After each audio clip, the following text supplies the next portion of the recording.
Iran, Israel और America के बीच महायुद्ध का आज 7वां दिन है और तबाही का मंजर ऐसा कि रूह कांप जाए।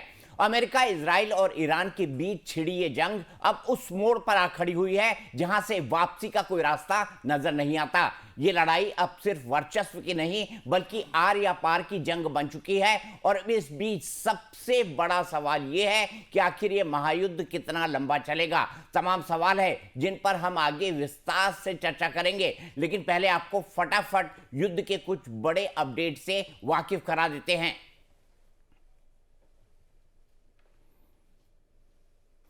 अमेरिका और इजराइल के साझा हमलों ने ईरान के भीतर भारी तबाही मचाई है। इन हमलों में अब तक 1230 लोगों की मौत हो चुकी है। ईरान के अलग अलग शहरों में अब तक 1300 से ज्यादा हमले किए गए हैं, जिनमें सैन्य ठिकानों के साथ साथ नागरिक व्यवस्था को भी ध्वस्त किया गया है। ईरान में 14 मेडिकल सेंटर्स को निशाना बनाया गया है। यही नहीं, भीषण बमबारी की वजह से ईरान के कई बड़े इलाकों में पानी और बिजली की सप्लाई पूरी तरह ठप हो गई है। लोग अंधेरे और प्यास के बीच जीने को मजबूर हैं। इजराइल की डिफेंस फोर्सेस यानी आईडीएफ ने बड़ा दावा किया है। उनके मुताबिक इजराइल सर्जिकल स्ट्राइक और हवाई हमलों के जरिए ईरान के 300 मिसाइल सेंटर्स को निस्तारभूत कर चुका है। ये ईरान की आक्रामक क्षमता पर अब तक सबसे बड़ी चोट मानी जा रही है, लेकिन ईरान भी चुप बैठने को तैयार नहीं है। ईरानी सेना ने बयान जारी कर पलटवार करते हुए कहा है कि कुवैत, बहरीन और यूएई में मौजूद 20 अमेरिकी सैन्य ठिकानों को भारी नुकसान पहुंचाया है। ईरान का दावा है कि ये ठिकाने अमेरिका के ऑपरेशन हब थे, जिन्हें अब निशाना बनाया जा चुका है। ईरान और इजराइल के बीच चल रहे महायुद्ध की हर अपडेट हम आप तक पहुंचा रहे हैं। आज के कुछ और अपडेट हैं जो बताऊंगी मैं आपको, और इसी के साथ ग्राफिक्स के जरिए ये भी आपको बताया जाएगा कि अब तक कहां से कहां यहां हमले किए गए हैं और युद्ध कितना ज्यादा भीषण होता जा रहा है समय के साथ। जंग के 7वें दिन ईरान ने अपने तेवर और कड़े कर दिए हैं। बड़ी खबर यह है कि ईरान ने बहरीन की सबसे बड़ी तेल रिफाइनरी को अपना निशाना बनाया है। इस हमले में न सिर्फ खाड़ी देशों में हड़कंप मचा दिया है बल्कि ग्लोबलाइज सप्लाई चेन पर भी खतरे के बादल मंडरा गए हैं। इतना ही नहीं, ईरान रिवोल्यूशनरी गार्ड कॉर्प्स यानी IRGC ने कई बैलिस्टिक मिसाइल लॉन्च के फुटेज जारी कर दुनिया को अपनी ताकत दिखाई है। ये वीडियो उस वक्त आए हैं जब अमेरिका और इजराइल की ओर से जवाबी कार्रवाई का सिलसिला थमा नहीं है। ईरान का यह शक्ति प्रदर्शन सीधे तौर पर वॉशिंगटन और यरूशलेम को एक खुली चुनौती है। पिंकी, इस बीच समुद्र भी अब सुरक्षित नहीं है। फारस की खाड़ी में ईरान ने एक और तेल टैंकर को अपना निशाना बनाया है। यहां पर भी बड़ा धमाका हुआ है। सामरिक नजरिए से बेहद महत्वपूर्ण इस रास्ते पर हमलों का मतलब है पूरी दुनिया की अर्थव्यवस्था पर सीधी चोट। मिसाइलों की गूंज और धुआं उठती रिफाइनरी गवाह है कि यह संघर्ष अब तक क्षेत्रीय युद्ध से बढ़कर महायुद्ध के रूप ले चुका है। ऐसे में सवाल यह है कि क्या कूटनीतिक रास्ते अब नहीं नजर आते हैं और मिसाइलों की बारिश और समुद्र में बारूदी विस्फोट हो रहे हैं। खाड़ी देशों में ईरान का कहर अब नियंत्रण से बाहर होता जा रहा है। मिसाइलों की बारिश और समंदर में बारूदी विस्फोट हो रहे हैं। खाड़ी देशों में ईरान का कहर अब नियंत्रण से बाहर होता दिख रहा है। एक तरफ आसमान से हवाई अड्डों पर हमले हो रहे हैं तो दूसरी तरफ दुनिया की लाइफलाइन कहे जाने वाली शिपिंग लेन में टैंकरों को निशाना बनाया जा रहा है। फारस की खाड़ी में ईरान ने एक और बड़ा हमला किया है। इराक के दक्षिणी समुद्री इलाके के पास एक रिमोट गाइडेड ईरानी ड्रोन बोट सीधे बहमियन झंडे वाले एक तेल टैंकर से जा टकराई। टक्कर का एक खौफनाक मंजर कैमरे में कैद हो गया। याद रहे, यह दुनिया का सबसे जरूरी तेल शिपिंग रास्तों में से एक है जहां अब दहशत का राज है। और इसी पर बात करने के लिए मेरे साथ कई सारे खास मेहमान जुड़ चुके हैं। मेरे साथ retired major general GD Bakshi साहब हैं जो कि जाने माने डिफेंस एक्सपर्ट हैं। मेरे साथ मेजर रिटायर्ड समरपाल तूर हैं जो कि एक डिफेंस एक्सपर्ट हैं, और air marshal retired OP Tiwari साहब मेरे साथ स्टूडियो में मौजूद हैं। लेकिन सबसे पहले जनरल बख्शी, 7वां दिन आज, कौन कहां खड़े दिख रहा है इस 7वें दिन में आपको? देखिए साहब, मेरा अंदाज एज अ मिलिट्री एनालिस्ट बहुत सीधा है।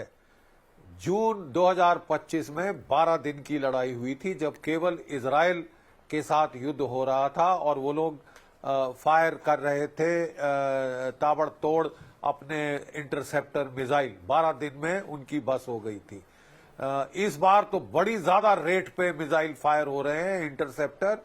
मेरा अंदाज है आज 7वां दिन है, 3 दिन दीजिए, दोनों साइड के मुंह से झाग निकल आई होगी। ये मैथमेटिकल इक्वेशन है साहब।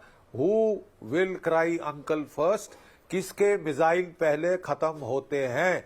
ईरान के जो स्ट्राइकिंग मिसाइल्स हैं उनके खुर्रम शहर 4 और फतेह 2 पहले खत्म होते हैं, या इजराइल और अमेरिका के David slings, green arrow missiles और उनके जो पेट्रियट और थार्ड्स हैं, इनकी प्रोडक्शन बहुत लिमिटेड है।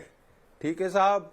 और मेरा अंदाज यह है कि देखिए, प्लीज समझिए, ईरान एसिमेट्रिक वॉर फाइट कर रहा है। क्वालिटेटिवली क्वांटिटेटिवली वो इजराइल और अमेरिका का मुकाबला नहीं कर सकता। बट याद रहे, a guerrilla army wins if it does not lose, a regular army loses if it does not win. ये फलसफा हमने वियतनाम से सीख लिया था। उस वक्त भी उन्होंने ऐसी बमबारी की थी वियतनाम की, कितने साल कि इतने ज्यादा जितने मून पे क्रेटर नहीं है उतने वियतनाम में थे। क्या अमेरिकन वो लड़ाई जीत गए? जी नहीं। हम सबको मालूम है किस तरह से अमेरिकन भागे थे वहां से। ठीक है, American start well, they do not finish well.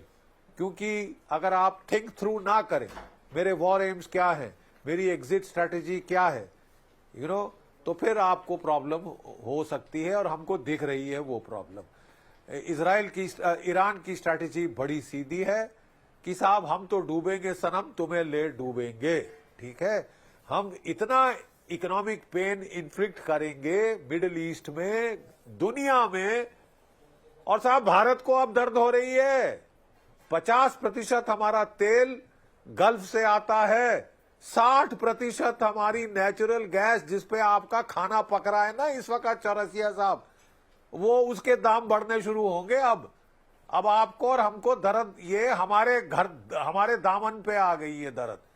ठीक है, और इस वक्त मेरा हिदायत यह है कि भारत के बहुत अच्छे रिश्ते हैं इजराइल के साथ और ईरान के साथ भी अच्छे रिश्ते हैं। भारत को इस वक्त पहल करनी चाहिए फॉर अ सीज फायर। हम यूक्रेन में सीज फायर करने लगे हुए हैं, बहुत दूर है साहब हमसे, ये हमारे पिछवाड़े में और आग लग गई है साहब। और अब कष्ट हमको भी हो रहा है। अपने दोस्तों को बोलना पड़ेगा कि साहब थोड़ी, अगर आपको हमारी भी दर्द के बारे में सेंसिटिव होना पड़ेगा। आप अच्छे मित्र हैं, हम सपोर्ट कर रहे हैं, लेकिन हमारी भी दर्द का आपको इल्म होना चाहिए। ठीक है साहब, ये लड़ाई काफी चल चुकी है, ये पागलपने की लड़ाई है। ये this is a war of choice and it is a stupid choice, stupid. ठीक है साहब। और ये जितना भी आपने कह दिया था कि मैं पहले दिन ईरान का सर काट दूंगा, कुचल दूंगा, अजगर का सर काटूंगा, कोबरा का सर काटूंगा, वो लड़े जा रहा है साहब। क्योंकि उसने जो है अपनी कमांड एंड कंट्रोल डिसेंट्रलाइज कर दी है। 31 डिस्ट्रिक्ट हैं IRGC के। दुनिया का सबसे बड़ा खतरा है कि आपने लड़ाई IRGC के हॉट हेड्स के हाथों में छोड़ दी है और वो ताबड़तोड़ फायर किए जा रहे हैं। ठीक है, खमैनी को मार के, अयतुल्ला खमैनी को मार के आपने शियाओं के पोप को मार डाला है। आक्रोश ईरान में है, पूरी शिया समुदाय में आक्रोश है। ठीक है साहब, इससे लड़ाई जल्दी खत्म नहीं होगी, बढ़ेगी। ईरान 8 साल लड़ा था इराक के बरखिलाफ, जब इराक केमिकल वेपन्स फायर कर रहा था। 1 मिलियन से ज्यादा कैजुअलिटीज सह ली थी। ये इनमें सहने का मादा बहुत है। आपने गलत जगह, बगैर सोचे समझे, एनालाइज किए आपने वार किया है। उसकी फिलॉसफी बड़ी सीधी है कि मैं स्टेट ऑफ हॉर्मुज बंद कर दूंगा, तेल की कीमत $100 प्रति बैरल, $130-150 प्रति बैरल तक ले आऊंगा। दुनिया कराह देगी और मजबूर करेगी अमेरिका को कि ईरान को, इजराइल को कि बंद करे, करना पड़ेगा। डोनाल्ड ट्रंप साहब कहते हैं मैं दुनिया की ऐसी तैसी, मैं तो बेताज बादशाह हूं, मैं नई कॉलोनियलिज्म का युग स्टार्ट कर रहा हूं, जिसमें मैं वेनेजुला का प्रेसिडेंट बन जाऊंगा, मैं ईरान का भी प्रेसिडेंट मैं हूं, सुप्रीम लीडर मैं चुनूंगा। आप फैसला कर लें आप कहां के प्रेसिडेंट बनना चाहते हैं। बात सीधी है साहब, जो एरोगेंस, लड़ाई के देवता एरोगेंस पसंद नहीं करते। डोनाल्ड ट्रंप साहब जो अभी है वो बहुत अच्छी बात है, देर आए दुरुस्त आए, लेकिन उन्होंने भगवान को याद किया है। ये पहले याद करना चाहिए था साहब। लड़ाई शुरू किए, आप 600 बच्चियां मार चुके हैं ईरान के अंदर, 600 बच्चियां। जब आपने पादरी बुला ही लिए हैं तो कन्फेशन भी कर लीजिए, क्योंकि लड़ाई के देवता एरोगेंस नहीं चाहते। बाइबल पढ़ लीजिए, pride goeth before a fall. Bible पढ़ लीजिए ना साहब। मेरा अंदाज यह है, आज 7वां दिन है, 2 दिन 3 दिन और दीजिए चौरसिया साहब, दोनों साइड के मुंह से झाग आ रही होगी, झाग। ठीक है, लड़ाई हमने देखी है। मैं और मेजर तूर हमने कच्ची गोलियां नहीं खेली साहब, मैदाने जंग काफी देखे हुए। ठीक है, ये आप हूड़मती में जो चीज शुरू की जाती है उसका अंत बुरा ही होता है।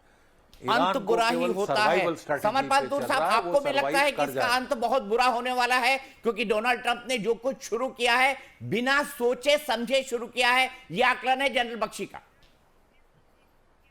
जय हिंद बख्शी सर, एंड जय Hind to all the panelist anchors, जय हिंद सभी दर्शकों के लिए।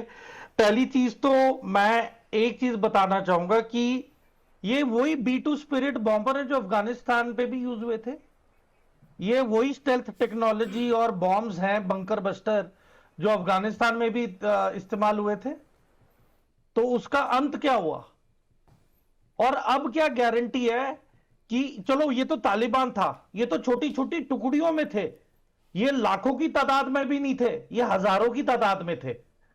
यहां पे हम 47 साल से पनपती हुई रेडिकल पॉपुलेशन की बात कर रहे हैं, और जिसके दम पे ये इन्होंने प्रोटेस्ट करवाए थे, जब सारे के सारे मारे गए 25 से 30 हजार, उसके बाद अब ट्रंप कह रहे हैं कि ईरान की जनता को सत्ता पे कंट्रोल ले लेना चाहिए। कौन बचा है जो सत्ता पे कंट्रोल कर ले लेगा? कोई बचा ही नहीं है। आपका इतना गलत डिसीजन कि आपने इतना डिले कर दिया कि जो आपने 25-30 हजार लोग तैयार किए थे ये खिलाफत मूवमेंट के लिए कि खोमेनी के खिलाफ खड़े होंगे, वो तो दिन दिन रात मारे जा रहे थे, तब तो ये कहीं नहीं दिखे। अब जब कुछ बचा नहीं है तो अब ये हल्ला मचा रहे हैं। और देखिए, जैसे बख्शी सर कह रहे हैं, ये कुछ महीनों की बात है, मिड टर्म इलेक्शंस आने दें, ट्रंप के ऊपर जितने भी rape charges, child exploitation charges, Epstein files, सारे सबूत इकट्ठे हो रहे हैं। उसके बाद क्या करेंगे? ट्रंप के जाने के बाद क्या होगा? और ये युद्ध है जो रातों रात खत्म नहीं होने वाला है। आप देखें ना, पूरा मिडिल ईस्ट शिया गुटों के साथ घिरा हुआ है। और चलो हमने माना भी कि चलो यहां पे इन्होंने आए, तो आपको सिपाही ऑन ग्राउंड तो उतारने पड़ेंगे।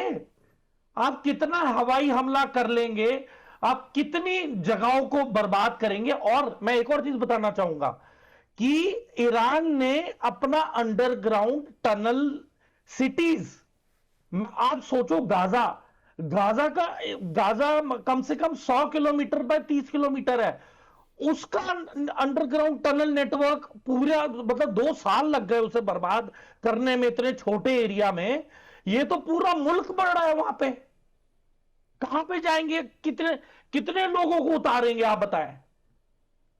एक दिन का $2 बिलियन खर्चा हो रहा है, एक दिन का खर्चा।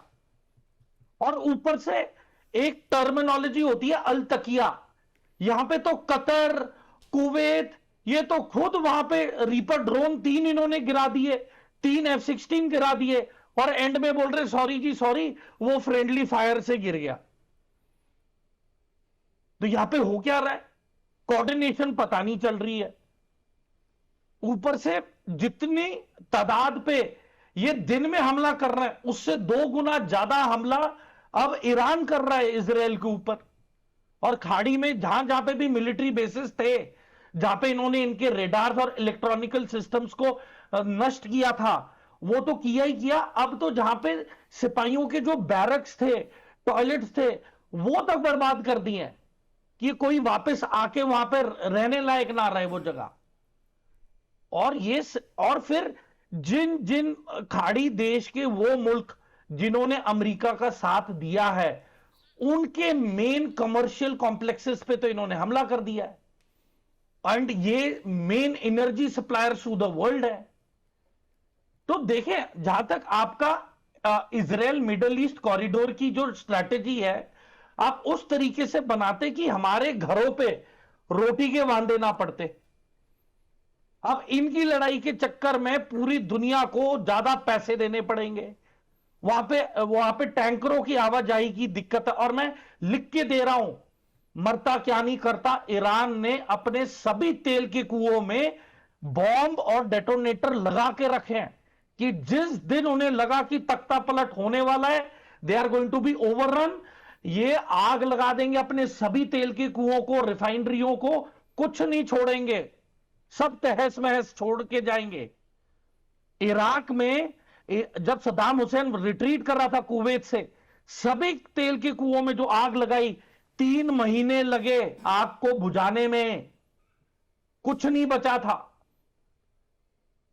तो मैं ये बता रहा हूं कि सप्लाई चेन इफेक्ट होगी, अगर 1 महीने की नहीं, 5-6 महीने नहीं, साल की हो, पर इफेक्ट होगा। और मैं एक और स्टेटमेंट में हैरान हूं, American secretary of state Christopher Landau, उसने ऐसी घटिया स्टेटमेंट दी है कि उन्होंने यह जिक्र किया कि जो गलती उन्होंने चाइना के साथ की, उनको बिजनेस अपॉर्चुनिटी देके, और वो आज उनका कॉम्पिटिटर बन गया है, कहता हम हिंदुस्तान को कभी भी ऐसा मौका देंगे ही नहीं।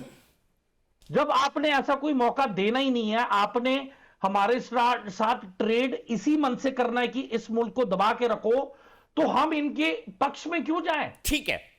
Why should we go in their favor? मैं एक और चीज बताना चाहूंगा चौरसे जी, लास्ट पॉइंट, मेजर इसके अलावा अमेरिका का एक बयान ये भी है कि रशिया से भारत तेल खरीद सकता है। तो इस बयान को आप किस तरीके से देखते हैं? ये सवाल मैं जनरल बख्शी के पास ले चलना चाहता हूं, क्योंकि जनरल बख्शी को कहीं जाना है। जनरल बख्शी साहब, मैं आपसे जानना चाहता हूं, आज अमेरिका ने कहा है कि भारत जो है वो रशिया से अब तेल खरीद सकता है, ये अमेरिका हमारे बीच में तुर्रम खा कहां से हो गया खामखा? नहीं साहब, वो तो ऐसी बात कर रहे हैं कि वो भारत के भी प्रेसिडेंट बन गए। वो वेनेजुला अब कहां कहां के प्रेसिडेंट बनेंगे ना साहब। वो वेनेजुला के कहते हैं मैं प्रेसिडेंट हूं, वो कह रहे हैं ईरान का प्रेसिडेंट मैं हूं, मैं चुनूंगा कौन सुप्रीम लीडर बनेगा। अब भारत कहां से तेल खरीदेगा, कितना खरीदेगा, सब फैसला मेरा है। तो अब साहब हम क्या करें? पूछें, खांस लें साहब, छींक लें साहब? साहब भारत अपने फैसले करेगा, ठीक है साहब। और कोई जगह रह नहीं गई है तेल खरीदने की। पहले हम ईरान से अच्छा सस्ता तेल मिलता था हमको, आपने सैंक्शन लगा के बंद कर दिया। चलिए, हमने लिहाज करके हमने वो भी आपका मान ली बात। फिर रूस से तेल सस्ता हमको मिल रहा था, वो तुम नहीं खरीदोगे, तो क्या करें? अपनी कारों में पानी डालें? नहीं, क्या करें साहब? ये साहब, ये जो देखिए प्रॉब्लम, ये माइंडसेट है।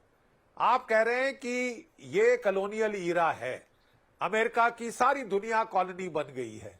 वेनेजुला पे कब्जा, क्यूबा पे हमला करूंगा, ईरान पे हमला कर दिया है, ग्रीनलैंड पे हमला करूंगा, कनाडा को एब्जॉर्ब कर लूंगा, मेक्सिको को एब्जॉर्ब। ये क्या हो रहा है साहब? ये हो क्या रहा है? आप करना भी चाहते हैं, आप जब आप जिस धड़ल्ले से बोल रहे हैं ना, पूरी दुनिया आपके खिलाफ हो जाएगी। अब तो यूरोप के देशों ने भी आंखें दिखानी शुरू कर दी हैं, जो तलवे चाट रहे थे आपके अभी तक, उन्होंने भी आंखें दिखानी शुरू कर दी है।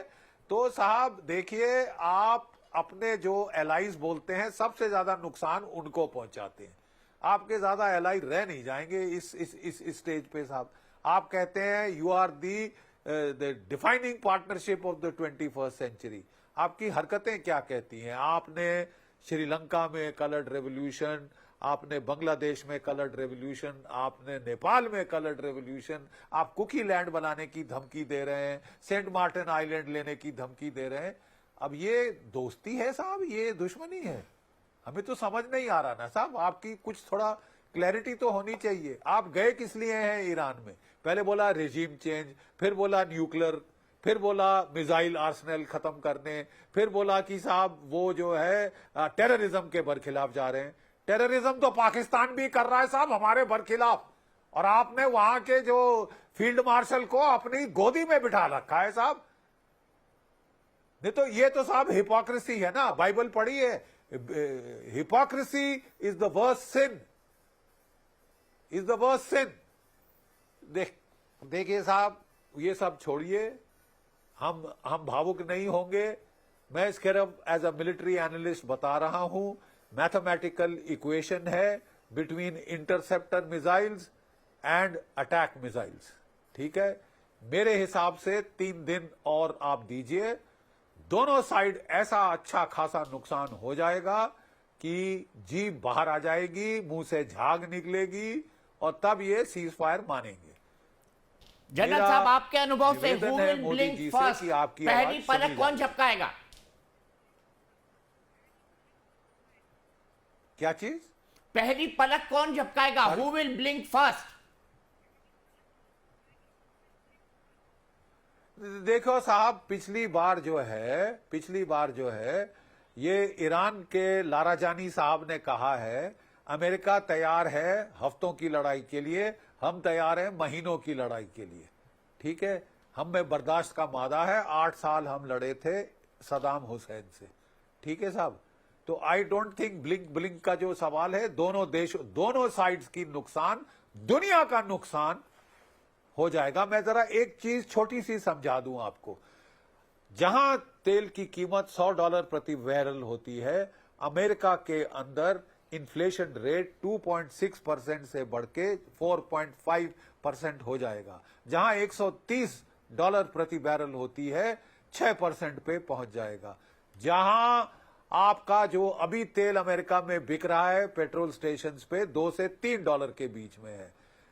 अगर $130 प्रति बैरल तेल गया तो ये $7 से $8 कीमत हो जाएगी, जो अमेरिका के लोग पे करेंगे। डोनाल्ड ट्रंप साहब 2 हूट परवाह नहीं करते ग्लोबल पब्लिक ओपिनियन की, लेकिन डोनाल्ड ट्रंप साहब को अमेरिकन पब्लिक ओपिनियन की फिक्र करनी पड़ेगी मिड टर्म इलेक्शन साल में। इस साल नवंबर में मिड टर्म इलेक्शन हो रही है, और मैं एक बोल दूं, ईरान का एक सकर पंच चल जाए, अगर वो एक अमेरिकन एयरक्राफ्ट कैरियर को डुबो दे, एक डिस्ट्रॉयर को भी डुबो दे, मिड टर्म इलेक्शन भूल जाइए ट्रंप साहब, प्लीज। अपना हित तो सबको मालूम है ना, औरों का हित को आपको कोई परवाह नहीं, ना हमारे, ना दुनिया के, ना किसी और देश का, आपको केवल अमेरिका के हित की परवाह है। गुड, अमेरिका एक डेमोक्रेसी है, थैंक गॉड, थैंक गॉड।